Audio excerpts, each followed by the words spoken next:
Hi guys, welcome back to the channel. Today on the bench we have got the flagship radio from Radtel. This is the RT-880, and I've got to say a big shout out to Radtel Electronics in China for sending this one through to me for my consideration. So thank you very much guys for the support of the channel. Anyway, this radio is very similar to another one that we looked at recently called the Quansheng TK11. In fact, both of these two radios are kind of deadly competitors in some respects. They both cover similar frequency ranges and they transmit in the similar bands as well because they're both based on the same sort of chipsets. But anyway, let's have a quick look at the specifications of this one before we get too far into it. So this radio can transmit between 18 megahertz and 30 megahertz, I think it is, no, 32 megahertz, 136 to 174 megahertz, and 400 to 520 megahertz in the FM mode only. Now that's kind of an interesting frequency range, the fact that it starts at 18 megahertz officially. So that's the official specifications, but it does transmit even further out of band. Whether you should do or not is another matter completely, but I have noticed that the radio can transmit outside of those frequency ranges too. But in addition to all that, there is a separate receiver inside this radio that also allows full HF reception. So it starts all the way down on the medium wave band at 520 kilohertz and goes up to 1.7 megahertz. And then you've also got the long wave, which covers 153 kilohertz right up to 179 kilohertz apparently too. Plus you've got full HF reception between 2 megahertz right the way up to 30, and that's in all mode. So it receives AM and SSB and FM too. So you can cycle through those modes, which I'll show you a bit later on as well. So essentially what's going on inside here is you've got, let's think of it as a dual band handheld in a traditional manner, or maybe a tri-band or a quad bander, depending on what you want to call it, because it can transmit on the CB radio frequencies too, which we will test out a bit later on. But if you think about it, it's like two radios in one. You've got the master radio, which is the bit which has got the transmission side of it for the FM, and then you've also got a secondary receiver that receives all the way through the HF spectrum as well, which can be engaged separately, which I'll also show you in a few minutes time. But take a look at the display on this radio. This is a really nice screen. It's a 2.4 inch TFT colour display, and as you can see it's a little bit different from the Quansheng we looked at recently because this one is not monochrome, obviously it's colour, but it also has 3 different independent VFOs there, and you can actually change the operation between memory, free-flowing VFO, and also something called zone mode. So it's kind of handy in that you've got 3 band registers A, B and C, and you can cycle through these by just pressing the red key. Now as you can see there's a little arrow next to that one at the top of there, which is the current transmitting VFO. If we tap that one and go down, look, you can see there it goes down to the next one, and then finally down to VFO C on the bottom there, and you can just click all the way back through.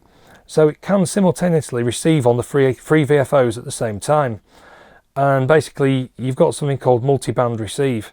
So it doesn't receive strictly on every single VFO at the same time simultaneously. It's sort of, when it's in standby, it kind of skips through those 3 VFOs that are on the screen if you've got it enabled, and if any transmission comes up on any one of those, it'll change colour and you'll hear the audio coming through on the speaker in the radio.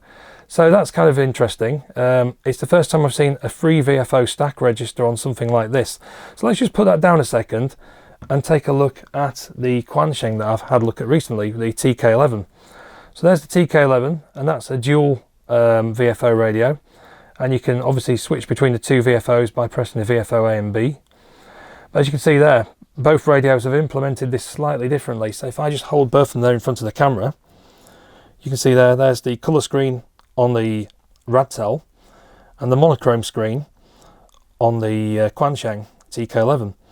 So there's pluses and minuses on both of these types of displays. Obviously the Quansheng display doesn't look as fancy, but you can read it outdoors. It's quite easy to see outside when it's bright sunlight, whereas with the Radtel you're going to have trouble seeing that outdoors. It looks great in here in the studio, but if I was to take that outside it's going to struggle a bit in bright daylight, which is what I found with most of my testing. But that's not uncommon, that's similar to all the colour radios. But inside or in non-direct sunlight, it's absolutely fantastic display. There is all kinds of options in the menu to change the colour scheme as well. You can change the colours on the text for the bands and the VFO, which is really nice. I think by default it came in blue, which I found a little bit difficult to read outside. but now it's changed to yellow. It's a lot easier to see, so that's something you can do straight away. There's a nice comprehensive menu system inside there as well, so that's how the VFO looks, and I think that's a really good display. It's a nice big display. It's one of the biggest I've seen on one of these type of radios, so that's quite a nice feature. Now, there are other versions of this Radtel around. It's available under the iRadio UV-98 brand as well, and it just so happens that over here I have the iRadio UV-98 too, because this one has been loaned to me by a friend who wants me to set this one up and program for him. So as you can see there, this one's not been touched yet. It's almost a brand new radio out of the box. But look alongside the Radtel. Both of these radios are identical.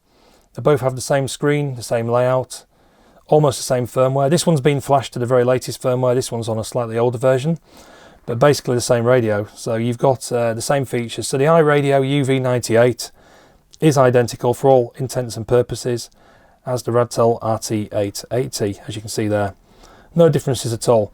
This model here is the Plus model, so it does have the GPS in it and the APRS facility, whereas my review model here is just the basic one. It doesn't have the GPS functionality in this radio, but we'll talk about that in a minute. So let's take a look around the radio and see what's on there. Well, on this side on the left, you've got dual PTT buttons if you want to use them like that. You can redefine these. I've redefined mine. I only want the top button to be the PTT, but you can easily make this second one a secondary PTT button or a programmable key.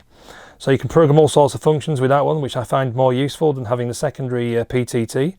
There's also a secondary programmable key down here as well, which I've redefined to actually select the power level on the radio between low, mid and high, which I think is really, really good use of the button. But there's all kinds of things you can do inside the CPS. It's quite customizable. Spin it around on the back, might as well while we're here. You've got a decent quality belt clip. As you can see there, it's metal reinforced, so it's going to stand up to a bit of hammer. It's a pretty decent belt clip, to be honest with you. It seems quite solid. There's the bottom of the radio. It's a die-cast body. The battery pack slides on, so no problems there. On the other side of the unit, on the right hand side, you've got a flap that you can actually take off here. This is like a waterproof flap. You can lift it up using a screw. And underneath there you've got an accessory jack. It's mainly for speaker microphone and that kind of thing, because with this radio you've got USB-C, and if we just pick out this flap on the side of here, excuse me, there we go, that's the USB-C port on the side of the radio there. So this port can be used for charging and also programming, which is very, very different. It's nice to see that being used. It's a unified port. You do need a programming cable that's USB-C compatible. With the radio supplied, I did get a USB-C programming cable, which I'll show you in a minute. But you can also use this port for charging with power delivery cables and things like that as well. So that's really good. So there you go, that's your USB-C port under that flap. Now, in the box with the review model, I did get the official Radtel programming cable as well. This is just a USB-C cable. It's based on a chipset called CH340. Basically plug and play in Windows 11 usually, and Windows 10. Just plug that straight in to the computer, and it found the drivers itself for me, so that wasn't too much of an issue. Nice and easy to use. At this end you've got the USB-C cable as well, and that just goes straight into the radio. So not only can that port be used for charging, you can use it for programming too. So there you go, that's it, just plugged into the radio there. So it does work absolutely a-okay for me anyway, at least, so that was good news. And it's detected plug and play into Windows 11 and Windows 10, so no issues outside. So let's take a look at the top of the radio. So no surprises up here. You do have a rotary volume control, which is this one here. Simple on-off for the volume control. There is no rotary channel change. This looks like a channel change knob on here, but it's not actually a channel change. What it actually is a rubber cap. And if we just pop that rubber cap off, just pull it up there. There you go, you see, just rubber cap. You've got to be careful not to lose this one. I've already lost one of these on one of my other radios. The RT-880 had something similar, and I seem to have lost it. This one here is actually the SMA connector for the HF antenna port. So basically the radio has two antenna ports. The one on this side here, which I've just taken the rubber cap off, is just for HF reception. So if you're listening to HF, you've got a nice SMA type port on it. It's male type SMA connector you need. Screw into that one, and then you can attach a long wire or some kind of telescopic antenna.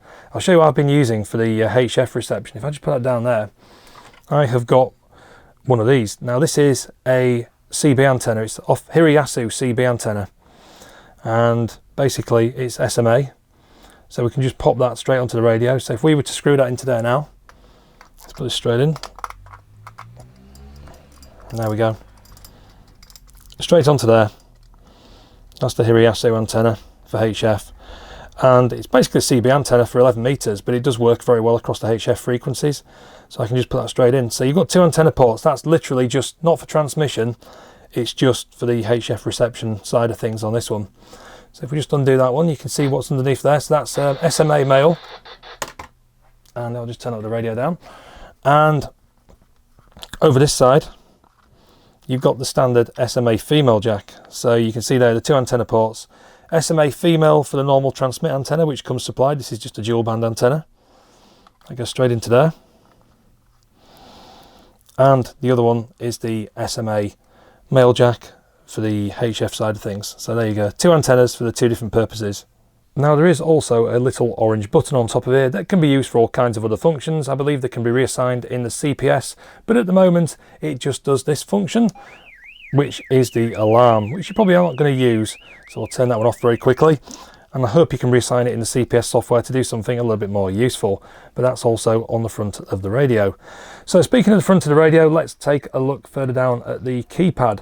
So as you can see down here, you've got an up and down key for the VFO. There is no rotary controller up here because simply there's no room for it with the other antenna port. So you've got your up and down keys for the up and down frequency, channel change, VFO, bank, whatever you want to call it. And you've got the green and the red key either side of here. Now the red key, as mentioned earlier, jumps between the different VFOs. That's nice and easy just to cycle around. The green one is options for menu. So if we go into there, you can see your memory menu system. Simply go up and down through there. There's all kinds of subsections then. Very comprehensive menu set in this radio. Now I've got to say that this one is on the very latest firmware. If we go into basic settings and go a little bit backwards to this option here, go to version. As you can see there, I've flashed this one with the very latest firmware that was available at the time of recording, which was released on the 12th of June 2025, version 1.14. So I think when I first got the radio, it was on version 1.06 or something, so it was quite an early firmware. And I flashed it all the way up over the past few weeks. Every time there's been a new version, I've flashed it to the very latest one to try and keep up to date with the advancements. And Radtel seem to be really making progress in ironing out a few bugs and adding some features that users have requested as well, so that's a good thing. So as you can see, the very latest version is 1.14, and that's the same for the iRadio too, so you can flash the same firmware onto each radio. I don't think there's any differences between the brands. I do believe that they work in exactly the same way. But anyway, that's looking at the menu system on there just for that one. So as you can see, you can just press the red key to go back on each item.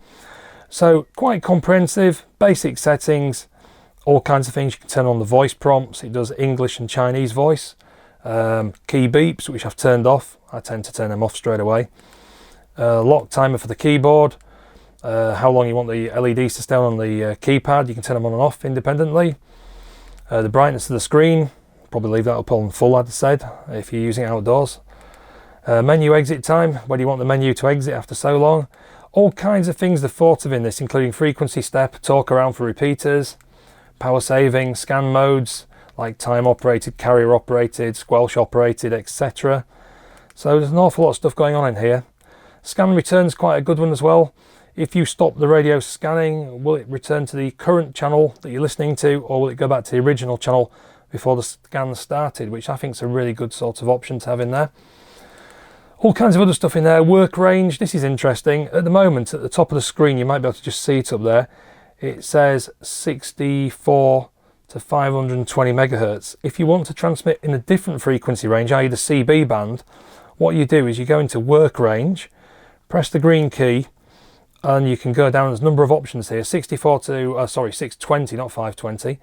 18 to 64 and 840 to 1000 megahertz. It does seem to suggest that this radio can transmit up on 840 to 1000 megahertz. I'm not exactly sure of that one, but the work range seems to be set as such.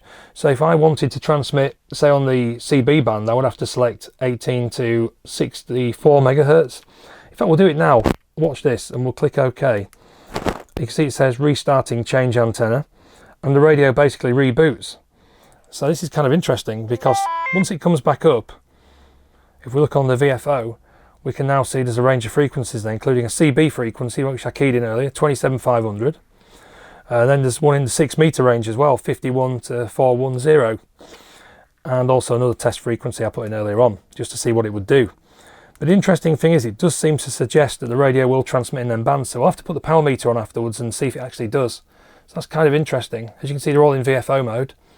So if we now go back, basic settings, I'll go back this way, it's a little bit quicker I think, and go up to work mode, work range, then go back. The master range is 64 to 620, which basically makes it a dual bander.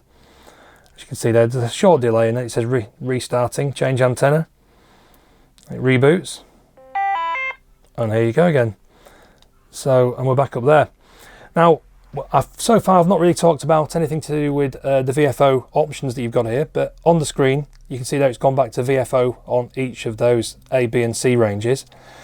What I've discovered is if you press the hash symbol down here, it toggles between VFO, memory mode, where you've got all your memory channels, and there's 1024 memories in this radio, by the way. If we press it again, we can go into what they call zone mode, so it's restricted just to a particular bank of frequencies. So I've programmed up in the CPS amateur radio call frequencies and things like simplex channels and repeaters and marine band, aircraft, etc. So what I've done is basically segregated them into zones, so we could restrict it. So each zone could have something different on there. So as you can see there, it's got some simplex frequencies in, and yeah, this is really good. There you go, 2 meters S8, 145200. If we go down to the next VFO by pressing red and then press the hash, this one's on the PMR 446 range of frequencies, just to have a listen on, of course. And then down to the last one, press it again.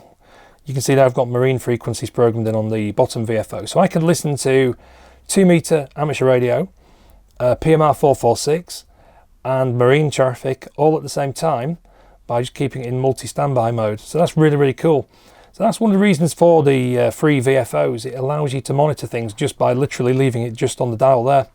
So I think that's a really nice function. So let's go back into the menu and see what else is on there as well. So that's your basic settings. As you can see, I went through some of those in there. Interestingly enough, if I keep going down past all the usual stuff, you can set the transmit step size and everything, all the rest of it. Work area A, B and C is relating to your VFOs. Now if you want to change the current zone that it's actually showing on there, or what it's actually doing, if we just tap on that one there, you can see there, zone mode, channel mode or frequency mode. You can have each one independent, which is really good. You don't have to have them all on the same thing, you can have them all as a mixture. If I go to show, you can show channel frequency or name or channel number, and this is quite good, area A zone mode. So if we go to there, we can then see the ones I've defined in the CPS. So look, simplex, PMR, marine, GMRS, UK light, and then any other zones. And there is a lot of zones you can define. So you can actually put different frequencies or different channels into those zones. I'm not sure how many there is actually. I think there's quite a lot. But anyway, this, I think, like, is it 200 or something? I don't know. Let's keep going and see what we get. There's a fair few anyway, I know that. Yeah, I think it's up to about 250 odd zones you can define, so it's got lots and lots of capability there. If we go back to area B zone, as you can see there, I've got that one set to PMR 446, and go down to area C zone, I can have that one set to marine or whatever I want to monitor, which is really good. So I need to program some more frequencies into there, but yeah, easy to do through the CPS. You can enter things directly in here as well. So as you can see, multi-standby on or off, that's basically whether you want it to receive on all 3 VFOs at the same time, or if you're talking to somebody on the top VFO, you might want to turn that function off. So we'll get onto that in a minute, but there is some shortcuts that you can do to make this much more usable too. There's also something else which looks really good on here. There's a UV repeater, so apparently this radio can crossband repeat as well. So you can turn this on or off. I don't quite know how that works yet, I've not tried, but we'll give it a test a bit later on and see how it goes. But literally you can use this radio as a crossband repeater, which sounds really interesting. So that's quite an amazing feature for the sort of price point of this radio. I haven't really talked about the price of this radio yet, because they have been coming down in price over the past few weeks. And I noticed you can get one of these for around $60–70 maybe, something like that if you look around. And in the UK at the moment, I think the price including the tax is around £52, so I think that's really good value for money. Pretty much similar to the Quansheng TK11, but when they first launched they were quite expensive, and they've come down from $100 down to about $60 odd, so I think that's really, really good. And it works out in the UK about £50 odd, including taxation. But as you can see there, the basic settings: frequency input, channel save, channel delete, all that kind of thing, CTCSS, all kinds of stuff going on in there. So very easy to program just from the front of the radio, although I do recommend using the CPS to save you hours of time really. Key define, but this is really good. You can actually define what each and every key does. Like I said, side key, short press and long press. I got mine set up to do all sorts of things like monitor, to release the squelch, all the way through on there. So there's the alarm key. Like I say, yes, you can redefine it from an alarm to do things like CTCSS scan, spectrum scope, sleep, RX demodulation, where you can change between AM and FM. Could be useful for military airband monitoring, that kind of thing. NOAA weather channels for the US. So yeah, really good. But this is even better. It gets better than that. Each of these keys on the front you can define to do a specific function. So for example, earlier on I was talking about the multi-standby, turning it on and off. I've defined key number 4 by pressing OK in here, and I've told it to toggle the multi-standby on and off. But look, you can turn things on and off like Roger Beep, FM radio, talk around, alarm, frequency detection, CTCSS scan, spectrum scope. So I can set each and every one of these keys on the front here with a long press. I can make any of these things happen without going into the menu system. So I think that's really good. So for example, I think number 7 I set as spectrum scope. So there's a spectrum analyzer built in, so I can just press number 7 and it'll do that. In fact, if we just go back out of the menu and then go down to number 4 option, watch what happens if I hold down key number 4.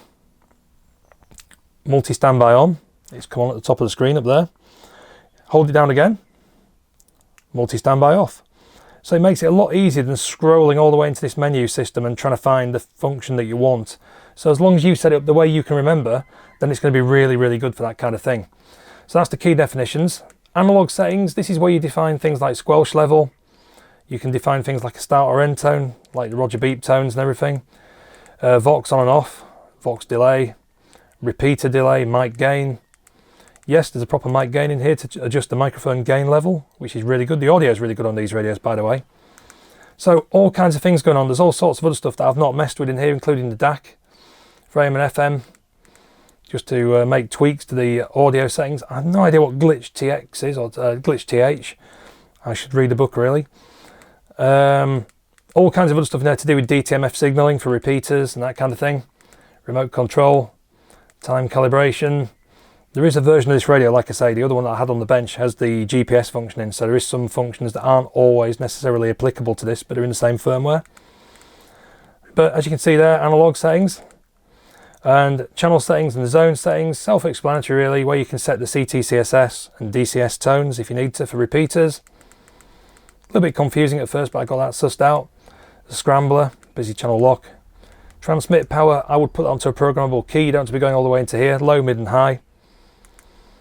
Can put out up to 10 watts apparently, so I run this one around 5 watts on the mid power setting. Timeout timer, channel alias, where you can define a name for the channel, don't want to delete that. Offset frequency for repeaters, etc., repeater shift, but all kinds of stuff going on inside there. Zone settings, that's where you go in there to define the channels that are belonging to your zones, like PMR 446 Marine. Edit name, you can name the zone, select the channels that are in the zone. So it can all be done without a computer, but I would recommend you use the CPS, it's just so much easier. I think that's really, really good. And some extended optional functions down here as well, which are to do with GPS and APRS, which isn't applicable to this model.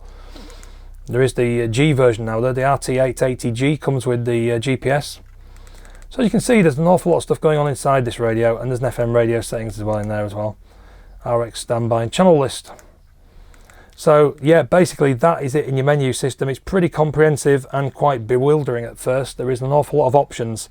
So the best thing to do, like any of these kind of radios, is play around, look at videos like this and try and just figure things out yourself really.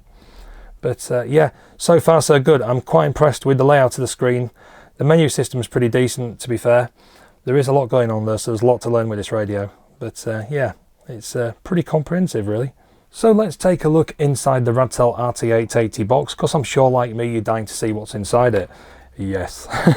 This one is the 2400 mAh battery pack, which comes supplied with the radio. And this is the radio itself, obviously with the back off there. As you can see, it's all made of metal on the inside, and the battery pack just sort of slides into place. And there you go. That's it back on the radio. So let's just pop that down over there. Here's the USB-C programming cable that came with the radio, supplied by Radtel. This is the CH340 chipset lead, so that's nice and easy to set up. Works okay with Windows 11. Here's the box. Looks quite nice actually, doesn't it, the box? This one, it's quite classy looking. So you do get a comprehensive little user guide. I say little because it's quite small text on there as well, but it does go through all the functions, so I really ought to read up on some of those myself and see what glitch TH actually is, to be honest with you, because I've still no idea what that one is. Majority of them are pretty similar to other radios, but anyway, there you go. One user guide in English. Let's take this little layer off. And inside the box, I did get a UK style charger, which I haven't used because I just use the USB-C cables from mobile phones and other charging devices like that, so it's not too bad. So that's the little charger that comes with it, a little fold down 3-pin UK lead. What else we got? You do get a desktop charger as well, which is USB-C compatible. So again, if you like charging these up into the dock, you can just drop them into there. Obviously I've been charging the radio just as is, but you can just drop the radio straight in, and there you go. It fits into there quite nicely, and that is your USB-C desktop charger as well. So it's nice that you do get that in there. And finally, not finally actually, there is one of these little hand strap things, these little lanyard things. Not as nice as the one supplied with the TK11 with Quansheng. And there is also a standard USB-C power cable there for charging too. So this isn't the data programming cable, this one's just for charging purposes. If you need one for your stand, then there is one in the box with it. So that's about all you get with the RT-880. You don't really need anything else. It's pretty comprehensive as is.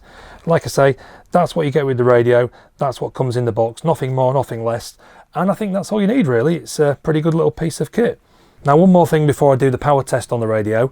I've got the TK11 next to me here from Quansheng, and one of my bugbears with this particular radio was the fact that the HF antenna port was a 3.5mm jack plug. So if we actually pop that one up on the Quansheng, as you can see there, they've used just one of those silly little 3.5mm jack plugs. I don't know if you can actually see it from where you are on the camera. A little bit difficult to see, but basically it's a 3.5mm jack plug there, and that's what they're using for the HF antenna port. So you needed an adapter to fit into there, whereas on the Radtel they've making the choice decision of adding the SMA port instead.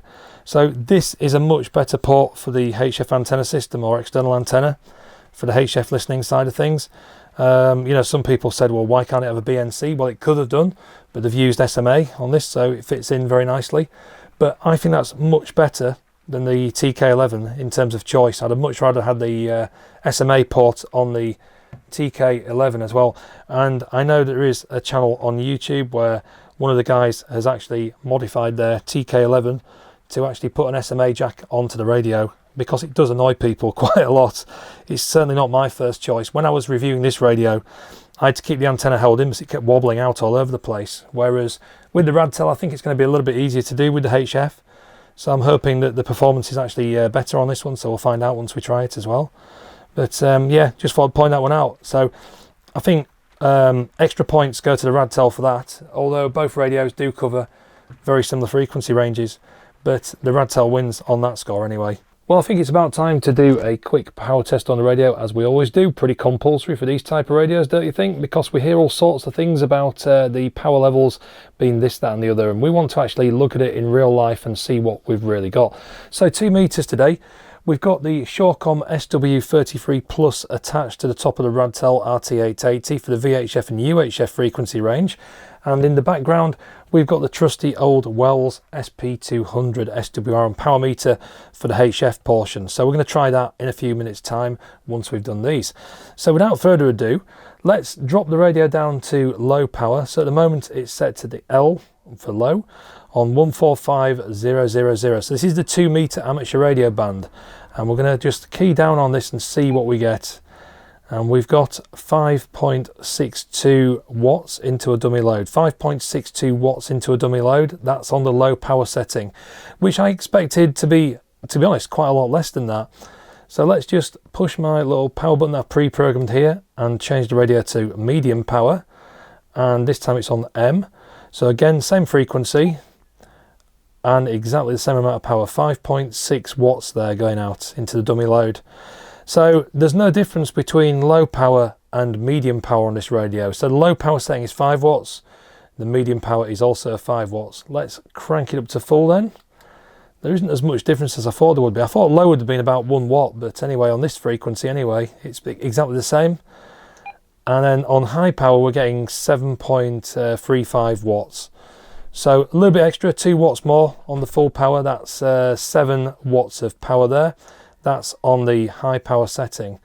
So let's move to 70 SEMS frequency range, and let's key in 433,000, and then drop the radio down to low power to start with, and let's key down on this one and see what we get. So on low power, we're seeing 2.84 watts there. 2.84 watts on low power. Let's change it to medium power. Now this time there's a little bit of a difference. The medium power is 6 watts, just over 6 watts there, 6.07 watts showing on the meter. And if we crank it up to full power, there you go, a little bit of a difference appear on the 70 SEMS frequency range. We've got 8 watts going out there on the full power. So there is some differences between the two. So low power is, like I say, 2.8 watts, nearly 3 watts of output power. And the mid is where we'd expect it to be as well. So that's kind of interesting. So that's on 2 and 70. Now, out of interest, I thought we'd just transmit in the dummy load again on 173 megahertz to see if it makes any difference as we go up in frequency range from the 2 meter amateur radio band. So if we key down on here now, on low power, we're getting 3.69 watts of output on low power. Let's go to medium power. We're getting nearly 7 watts of output power there, which is higher than earlier on when we looked at it on the 2 meter band. And then finally on high power, if we go up there, we've got 9 watts. So what I would say on the VHF frequency range, the output power isn't that well balanced really. It seems to be a little bit better up here on 173 megahertz, but down on the amateur radio frequencies on the 2 meter band, the low and medium power setting, a negligible difference. They're about the same, so the power levels aren't too balanced down there. However, up on the UHF frequency range, we found that there was a big difference between low, medium and high. So just bear that in mind, that there really isn't any point in running the low output power on the 2 meter band, as it's exactly the same as the medium power. So let's move over to the HF side and reboot the radio. So for that, we need to go into the menu system, go to basic settings, and all the way down till we get to the menu that says something like working area, work range. There we go. So we're going to switch it down to 18 to 64 megahertz and do a few power tests down there as well. Let's reboot. Okay, so we've moved over to the old school Wells SP200 meter, and we're going to do a test on the 11 meter CB radio band. So as you can see, we've got the meter in front of us, it's calibrated, it's got a dummy load into the rear of the meter, and we're going to test on 27500 on FM on the CB band. So we're going to see what sort of output power we get on full power there. So let's key down. So the range we're looking at is this bottom range, the 20 watt range on the meter, and we're going to key up there, and we're looking at about 4.5 watts there, I would say. It's underneath the 5 and it's between the 4, so I'd say it's around 4.5 watts of output power, which actually is better than I thought it may be. So we're seeing about 4.5 watts of output power on the CB frequencies on 27 megahertz. Now let's just knock it down to low power on here, see if it makes a lot of difference. I have no idea, and certainly it does. It looks like we're getting about 2 watts there, 2 watts on low power. Then go for mid power, and we're seeing about 3.5 watts there, maybe nearly 4 watts of power. And finally up to the top end, we're seeing around 4 and a bit watts of power there, 4.5 watts I'd say. So that's actually better than what I thought it would do there. So let's move on. Let's go up to the 6 meter amateur radio band and see if we get any power out on there as well. So officially this radio didn't really cover that frequency range according to the specifications, but we'll give it a try.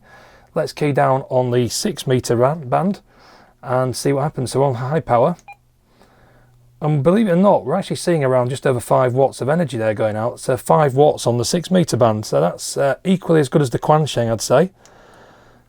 As you can see there, just over 5 watts. So I'm quite impressed with that, really. It's better than I thought it would be. So I wonder, and I just wonder whether we can actually transmit on the 4 meter amateur radio band, see if we get any power out from there as well. Now, it doesn't allow us to cover that frequency, but it stops at 64 megahertz, doesn't it? But so the quote anyway, the radio is transmitting from 18 megahertz down on HF, so I wonder if it is possible. So let's just try going to 18 megahertz dead and key down on this on full power. And we're actually seeing about 1 watt of energy going out there, so it doesn't put out a lot, but it can actually transmit on 18 megahertz at 1 watt. In the FM mode only, of course, which is going to be of very limited use, I'd have thought, down there. Let's come up a little bit from there. Let's go to, I don't know, 24 megahertz, 12 meter amateur radio band, or just below there, and key up again. And we're actually seeing 4 watts of energy around 24 megahertz, so it is actually developing some power. No idea what the harmonics are like down here or anything, but we're into a dummy load anyway, so it doesn't really matter. But the radio does actually transmit right the way down there, so I'm quite surprised, really. And what about up on the 10 meter amateur radio band? So let's go up to the top end, 29 megs, because obviously this radio would be used on the FM portion of 10 meters more than anything. And again, we're seeing about, 3.5 watts of power there, so that's not too bad. And apparently it can transmit all the way up to 32, so let's just push it up a little bit further. Looks like the power's tailing off. Let's go up to 31,800 on high power. And yeah, we're seeing about just under 3 watts there of power. So yeah, it does transmit everywhere it says it does. So that's really impressive. So I'm quite pleased with that there, really. It's better than I thought it would be. So it proves that the radio does actually work in the operating mode down on here. And you can see on the top of the display, if the light reflection doesn't get it there, you can see it's set up to TX between 18 and 64 megahertz in this mode. So yeah, good work, Radtel. It seems to be doing the trick. So better than what I thought it would be. So I suppose we need to go out and test it on the air and see what it works like now. Right, so we're up here on the way out of town, just in a lay-by, and we're going to do a quick test on the Radtel RT-880, give it a quick spin on 2 meters over to my friend Paul, M0DPH, who we've seen in some of my other videos, and he's going to give me an audio report, and we might check out the 10 or 11 meter band as well on this radio, just so we've got some idea of what it sounds like on the air and see how it goes. So just a quick radio test, really. Excuse the camera work, everything's blowing around with the wind up here. As usual, it's super windy, so right, we'll give him a shout. Paul, M0DPH, are you by the frequency? This is G7 UFS testing. M0DPX, listening. Very good, Paul. Hello. Hopefully this radio's sounding okay to you, apart from the complementary wind noise, just the way it is, unfortunately, at the moment. It's every weekend we've been doing tests. It's been really windy, but sweltering hot temperatures, about 25-26 degrees up here, so I guess it's the same where you are, but you'll be sat inside your lovely air-conditioned car, if I'm not mistaken. Back to you. 10-4, mate. Lovely and air-con. Set at a nice, comfortable, 15 degrees, so it's keeping me nice and cool. I surmise it's going to be a lot warmer when we disappear off to York. Yeah, it's going to get a bit warmer as you get inland, Paul. It's going to be up to 30 degrees, maybe Monday as well, like we were saying earlier on. But yeah, so anyway, this is the Radtel RT-880, the one that you've been hearing so much about. So I wonder if you could just give me a quick radio report and tell me what the audio's like from the built-in microphone. Back to you. Yeah, the audio's lovely, crisp and clear. Certainly loud enough. I can't fault that at all. A little bit of wind noise in the background, but nothing drastic. Yeah, G7 UFS returning. Yeah, no problem, Paul. Well, I'll tell you what, it's absolutely superb on the receive side as well. 2 meter band's cracking on this. I think it's probably the same across 70 as well and everything, but you know, one band's very much like another on these type of radios. But yeah, it's nice radio. It's decent. I can just about see the display outside, with it being a colour display. You know, it's the usual kind of thing with colour radios, but it's better than some of them that I've seen. I don't have to put my hand around it. I can actually still see the display when I'm talking to you on it anyway. So, like I say, I'm just a couple of miles out of town and just thought I'd give it a quick test with you before you disappear off to York this afternoon. But what we could do in a minute, if you want, is we can try maybe the CB band as well. It's supposed to work on CB frequencies, so we could maybe give that a whirl if you're interested. Back to you. Yeah, no problem. We can soon disappear off to 10, 11 metres or wherever. Be interesting to know what it's like on there, because it's alleged to work on there. So it'd be interesting to see what the power output's like, and see what how clean it is and how good the audio is on 10 and 11. Yeah, I saw some videos on this with a harmonics test, and it was pretty clean up on 2 metres. I think, 10, 11 metres was okay, acceptable, and so would 70, but the one band you shouldn't transmit on this radio is apparently 6 metres. To be fair though, it doesn't actually say it covers it in the specification. It does transmit there, but the harmonics are terrible, so we won't be testing 6 metres today. But yeah, if you want to stand by a minute, we'll find a frequency on 11 metres and give it a try down there. I would suggest maybe 27405, top end of the mid-block, channel 40. But you'll have to give me a minute to take this antenna out, and I need to change the settings on the radio to get down to those frequencies. So are you okay to QSY 27405? Yep, no problem. I'll QSY down there, and I'll wait to hear your call. Right, okay.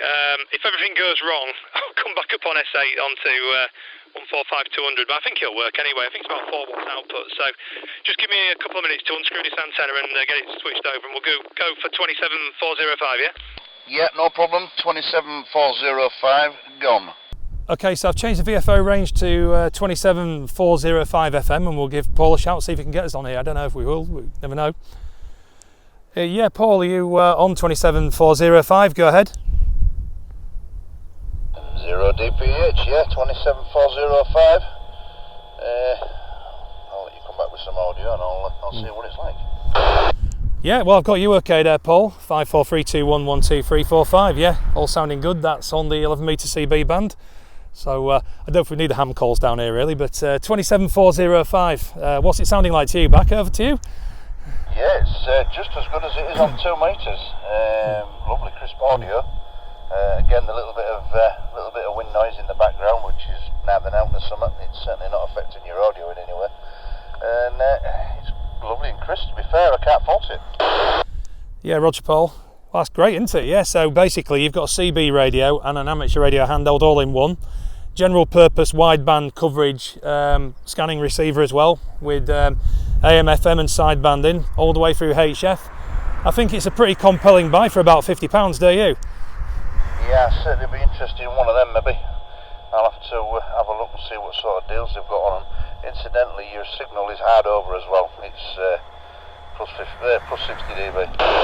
Yeah, I don't know if I'm kind of line of sight with you though, Paul, because I'm looking over the fields towards the other side where you'll be parked up at Grindale, and I don't think we're too far apart, but this is that Hirayasu 10-11 metre band antenna, so it's designed for the frequency range, but I think when I tested the output power it's about 4.5 watts, so it's kind of like just over what you'd normally get with an FMCB, so that's pretty good going really. But you tested the Quansheng, didn't you? And how did you get on with that then? Did you try CB frequencies with the TK11? Yes, but on my meter it wasn't giving me a reading for output power, so it must be diabolically low. Yeah, I think on the TK11, I think we tested around 2.7 watts, so it probably didn't register enough to drive your meter properly.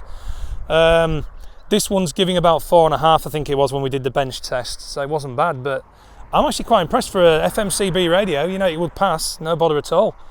So there's no need to buy a CB handheld if you only want to operate the FM mode. Obviously it doesn't do sideband and AM, but who knows, in the near future they could receive some firmware updates that allows them to transmit on different modes, or they'll bring another radio out soon, I'd imagine, that can do all mode transmit, possibly down here on HF as well. So whatever it is, but have a look at AliExpress, because they've been coming down. I've seen them for around $50-$60, something like that, and 50 quid in the UK with the the tax on top and everything. So I think £50 isn't a bad price really. Yeah, no, it's certainly a good price. Aesthetically I think the RT-880 looks better than the TK11. Yeah, it's certainly got a nicer screen to look at, especially when it's not too, it's a little bit cloudy and everything. You can see the screen very well. The TK11 wins in bright sunlight though, obviously, but this does a lot more. You've got the tri-band receiver, so you've got 3 VFOs, you can simultaneously receive on all of them, so it's pretty good, really, I'd say. Yeah, quite impressed with that.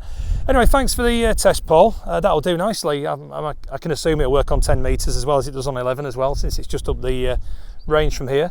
I did test the power output, it was about the same, so that's pretty good going, yeah? Right, we're going to do a little test out of the Radtel RT-880 on the 40 metre amateur radio band. A few conditions coming in. I'm out portable up here. I've got the Hirayasu CB antenna connected into the SMA connector on top of the radio. And so there's a few things coming in on 40 metres. Conditions aren't exactly great, but there's some stuff coming in, so we'll have a listen and see what we get. Here we go. Thank you very much. Bye-bye. Got a French station coming in there, and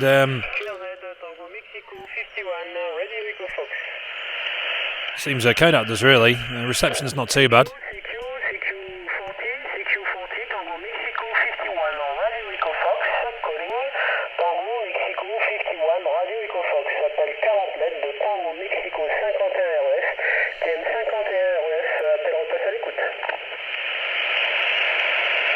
So as you can see on the front of the radio, you can adjust the BFO for the clarification. Like I say, it's not proper LSB and USB, it's that DSB, but it does seem to work pretty well. We've got 3 kHz bandwidth, 1 kHz steps, and AGC's turned on. It's doing not a bad job, really, considering it's a compromised chipset, really. But for a bit of occasional HF listening, it's not too bad.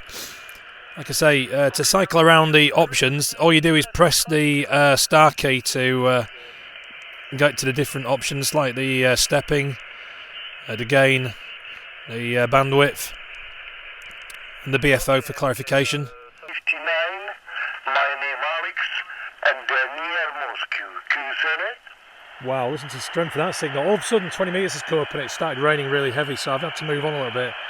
But as you can see there, a really strong station. Really strong. You can hear it, the AGC on it kicking in. Okay, thank you. What is my signal report? Absolutely end-stopping, that one is. Wow. Oh, Roger, thank you so much. Many thanks. The 59 also. Name Alex and the near capital.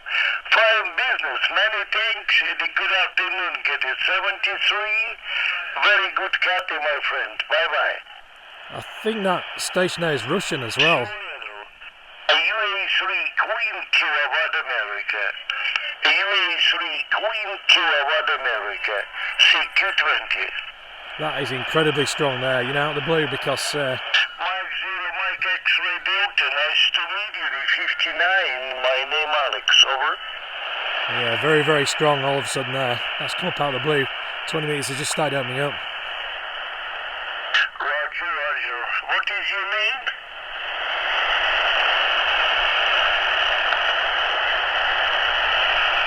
Okay, Brian. Excellent, fantastic signal. At the 10 and the 59. Thank you so much, Brian. Good DX and good afternoon, my friend. 73. Bye-bye. 5 and 6 in the last over. Thank you. 73. Bye-bye. Italy Zulu 6 Bravo X-ray Victor select QRP CQ20. Sugar 57 America Tango Foxtrot. Good afternoon. You were 59 plus. My name is Tony. Texas Ocean November Yankee. How do you copy? Over. Which all got all the facilities and all the rest of it. So back to you, M7YYZ from G3RXA. Yeah, Mike 7 Yankee Zulu returning. Apologies for that, John. Yeah, you when you came back to me, actually it dropped from 5.9 down to 5.3. Perfectly readable, but not as easy to copy. But I can hear everything you've just said to me, and unfortunately, for a moment or two, for whatever reason, the conditions seem to have changed, John. I don't know why. Back to you. Yeah, that's okay. You now got perfectly QSA 5, so carry on, and I can understand everything that you're saying. QSL? Yeah, QSL. It's funny how the conditions change within a few minutes, isn't it, John? But I guess that's the band or the conditions or whatever it is, I'm not sure. But I'm sure you know better than me on that one. But no, sounded lovely still and perfectly readable. I see on your QRZ page you're from, I thought I could hear a Welsh twang in there, John, from South Wales originally.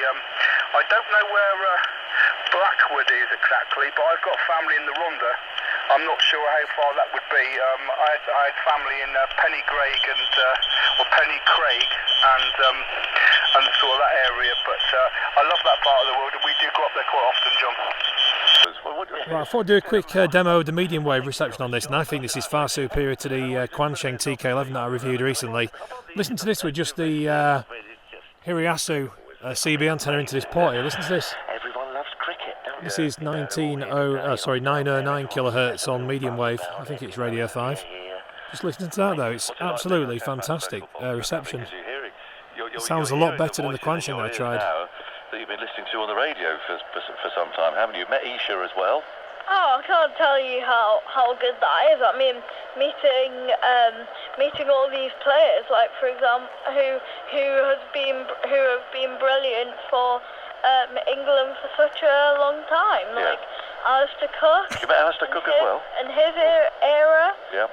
Obviously you, Phil Tuffnell. I mean, Ishiguro. the reception's almost faultless there, I'd say, on medium wave for broadcast reception. So yeah, it's good medium wave reception. It's absolutely spot on this Radtel RT-880. Quite impressed with that because I had trouble with the other radio getting it to sound as good as that. Really good. Okay, this is a quick demonstration of one of the best features of the Radtel RT-880 that you might be interested in too. It does have a crossband repeater built in, which is amazing for this kind of price point. So I just want to give you a quick demonstration of how this actually works. So what I've done is, on the Radtel RT-880, I've programmed up key number 8 as a shortcut key to initiate the crossband repeater. So we'll switch that on in a minute, but I just wanted to show you, I've set the two VFOs on the radio. VFO at the top, VFO A, is set to 145-300 and VFO B is set to 433-400. So hence that top VFO is on VHF, the bottom VFO is on UHF, and we're going to initiate the crossband repeater. So all we do is hold down key number 8 for a second, which will be different on your radio possibly because it depends how you've programmed your keys, but I've just initiated it and it's got the little repeater symbol up at the top corner there near the battery level. So basically that's initiated it, and very quickly it came up with a message on the screen saying VFO-C disabled or something similar to that down there. But obviously it's a crossband repeat, so it just uses the top two VFOs. So 145-300 and 433-400. And what I've got is two other radios next to it here. So if I just pop that one down there for a second, so you can see the display. Two of these Baofeng radios. One's on the 145-300 and the other is on 433-400. So if I key up on either of these two radios, you should see the crossband repeat working on the Radtel. I've set it to low power as well, but I don't think it does the radio very good to have it on high power when doing something like this. But anyway, so if I key up on this one first of all, you'll notice 1, 2, 3, 4, 5 G7UFS testing. Excuse the feedback. And there you go. So basically it made the Radtel transmit on 145-300 when it received a signal on 433-400, and we'll try the other way around too. So we're now going to transmit on 145-300. As you can see there, 1, 2, 3, 4, 5, 5, 4, 3, 2, 1. Notice that it's showing the transmission frequency on there, 433-400 in red. And if we do the same on the other radio, if I just bring it a bit closer, you'll be able to see 1, 2, 3, 1, 2, 3. There we go. And that was the other frequency transmitting, this time 145-300. So one more time, hold the radio there, key down on this one, see it's in red. And if we do it on the other radio, and the top VFO will go red then instead. And there you are, an amazing little crossband repeater built into this radio. So obviously you've got to use it within the terms of your license conditions, but as you can see there, it's kind of a neat little feature for such an inexpensive radio. So that's the crossband repeat facility. Not bad really. Now, one other interesting feature built into this Radtel RT-880 is the spectrum scope. I've programmed this up on hotkey number 7.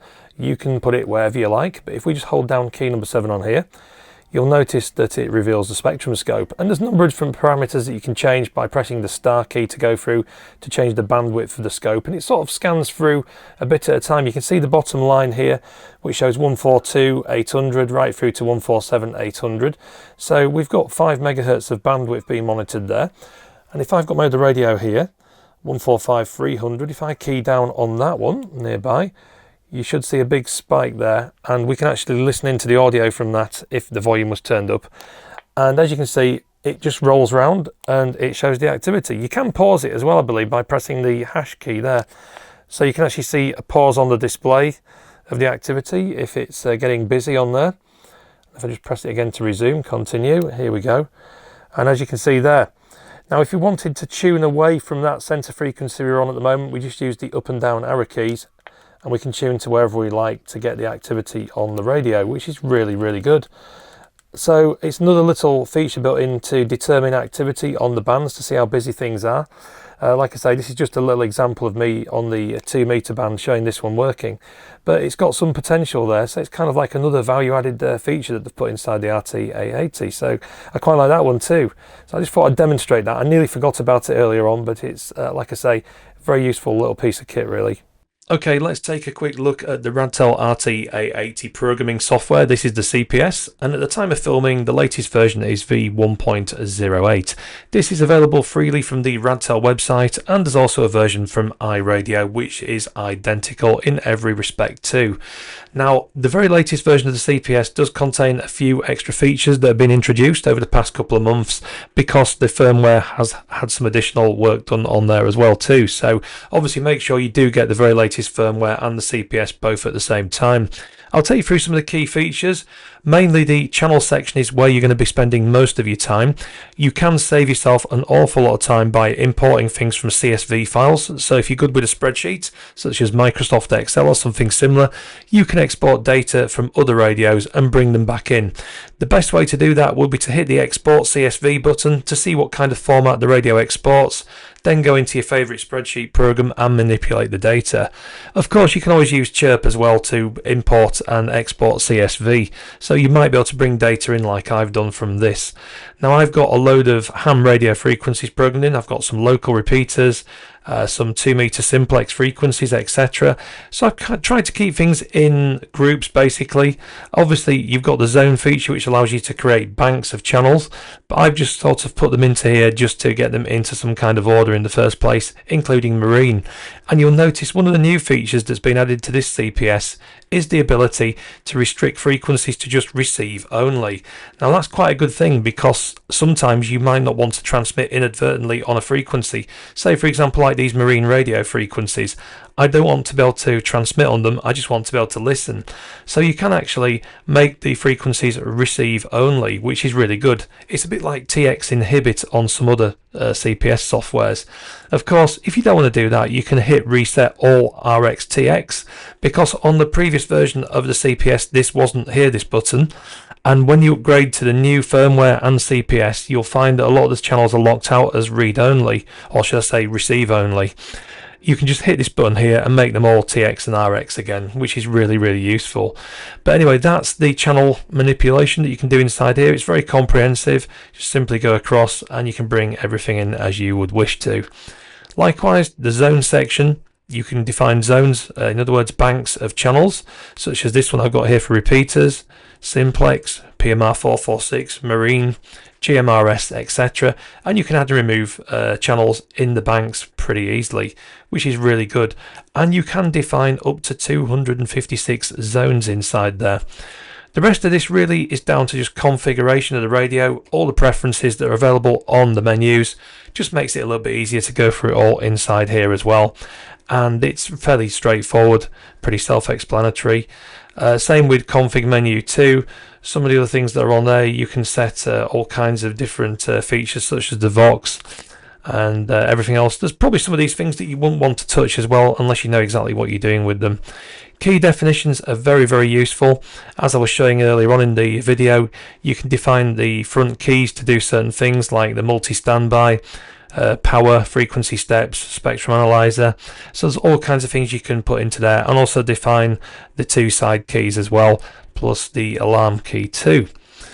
FM radio, you can define various presets in there. It's a bit of a misnomer really, because FM radio isn't just for FM, it's how you get onto those shortwave and HF bands too. So if you've got a number of favourite areas like 40 metres, 20 metres, etc., you can program them inside here along with the modulation type and the bandwidth settings, etc. So that's some place that you'll definitely want to look inside there. You can also change the startup image, so you can put your own logo into there, writing a boot image into that radio, which is a really cool idea. And that is about it. DTMF signalling, all kinds of other stuff. The extended menu is if you've got the GPS enabled version of the radio too. So some of these features may or may not apply, and there's APRS in there, which I need to have a look into as well with the iRadio model, which has got the GPS enabled inside it too. Likewise, device is just more informational than anything. It just tells you the frequency range that the radio covers, and if so minded, you can lock out certain frequency ranges so you can't transmit on them. So if you were giving this radio to somebody else and you only wanted it to work within the amateur radio bands, you can define those frequencies inside these ranges and block out the other ones so they can't transmit somewhere they shouldn't do. So that's quite a good thing too. So that's basically it for the CPS. Pretty straightforward stuff. I think the most powerful feature in it is the import and export CSV, and it's also good to see that they've put this in, this up and down arrow, so you can actually move channels into a different order should you be so minded. So hopefully that gives you some idea of how the CPS works. It's pretty good really. So there you have it, the Radtel RT-880 in a nutshell. Pretty much a comprehensive feature set. Great if you're into a bit of shortwave listening casually. Like I say, it's not a serious shortwave receiver. It's designed to be used on the go, just to have a quick monitor, see what the HF activity is like and everything. You know, if you're listening to stuff in between, waiting for a call on your radio, it's kind of interesting for that kind of thing. Doesn't really matter whether you go for the iRadio branded version or the Radtel version. They're both essentially the same radio. They share the same firmware, same feature set and everything. Obviously different accessories supplied in the boxes with them, so it's up to you which one you go for really. But I've got the Radtel one here, supplied by Radtel obviously, and that is really, really good. And one of the things I've been really impressed with is the audio quality from the built-in speaker. It's got some of the clearest audio I've heard from a handheld radio, and I'm not just saying that, it is actually really, really good. And that's despite the speaker being hidden behind the keypad, which, you know, sometimes doesn't always work out. But in the case of this radio, I think it's really, really good. The colour screen is brilliant, apart from in bright sunlight, which is the same complaint I have with nearly every radio I look at. So to be quite honest with you, no issues at all. It works really well. The PTT button's quite positive. The radio feels good in the hand. It doesn't look cheap either. It looks like a quite nice radio for the money. And when you think of what you're getting for the price, it's incredible value for money. Obviously, I'm going to leave harmonic testing to other people. There's other people out there who've got all the posh test equipment to do this, and I think it's better left up to somebody who knows what they're doing with regards to that. So depending on which band you're operating it on, it could be for you, it might not be. Just check it out anyway, and make sure you do your own tests and everything before going to transmit on one of these radios. As regards to the Quansheng, well, very similar radio, very similar feature set. I suppose it all depends what you like the look of. They're both very, very similar radios in terms of performance. I think if anything, this Radtel RT-880 has the edge on the Quansheng because it's got a better antenna socket, and the audio quality seems better to me as well. Like the speaker's a bit bigger on this radio than this one, but they're both very, very similar.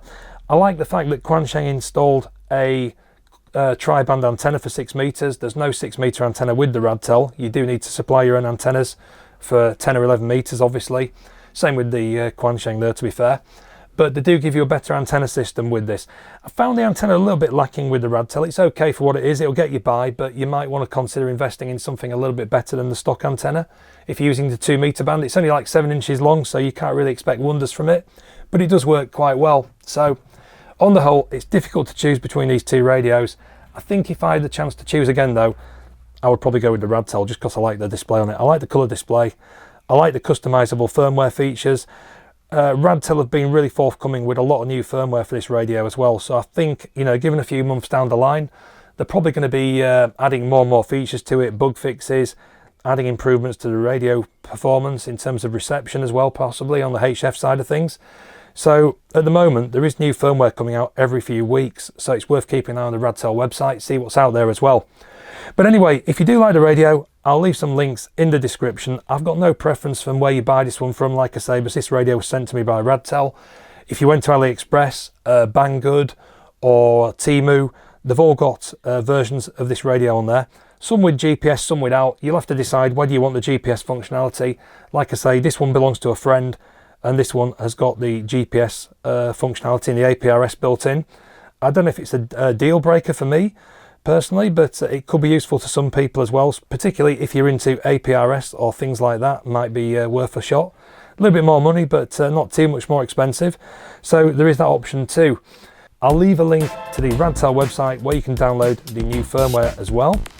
And if you found the video helpful, then please consider subscribing to the channel or liking the video as well. And we'll be back very soon with some more videos and bits and pieces like this if you're enjoying the kind of content that we're producing. So for now, I'll just wish you all semi-freeze. Thanks for being with us, and thanks for watching the video. Catch you in the next one. Bye for now.